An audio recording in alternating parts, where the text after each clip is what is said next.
દીકરીએ પોતાના પતિને પસંદ કરવાને માટે કયા લક્ષણ ધારણ કરવા જોઈએ? સામાન્ય અનુકરણ કરીને નહીં, કન્યા વરયતે રૂપમ.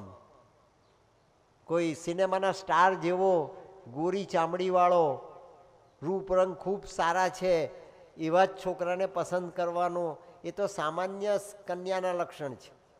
કન્યા વરયતે રૂપમ, કન્યા રૂપને પસંદ કરે. માતા વિત્તમ, માતા દીકરીના સાસરે કેટલો પૈસો છે તેને જુએ. કન્યા વરયતે રૂપમ માતા વિત્તમ પિતા શ્રુતમ, પિતા એના કુળને જુએ કે એના દાદા પરદાદા, જેને હું જમાઈ બનાવવા જાઉં છું એના દાદા પરદાદા, દાદી પરદાદી એ કેટલી ઊંચાઈ અને કેટલા ખાનદાન છે એ બાપ જુએ. પિતા શ્રુતમ. બાંધવાહા કુલમિચ્છંતી, અને બાંધવ એના ભાઈઓ, કન્યાના દીકરીના ભાઈઓ એ શું જુએ?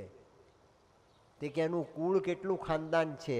અત્યારના કુટુંબની અંદર કોઈને 302મી કલમ તો લાગી નથી, કોઈ જેલમાં તો નથી ગયા, કોઈ દાણચોર તો નથી પેદા થયા. એ ભાઈ જુએ. અને બીજા બધા લોકોને તમે બોલાવો, આટલી મોટી 100 200 200 500 રૂપિયાની એક કંકોત્રી છપાવીને, તે બધા શું કરે? તો કે મિષ્ટાન મિત્રે જના. ચાઇનીઝ ક્યાં છે અને પંજાબી ક્યાં છે તે જુએ. આ સામાન્ય સ્ત્રીની માનસિકતાનો ધર્મ. લગ્ન આને માટે નથી કરવામાં આવતા.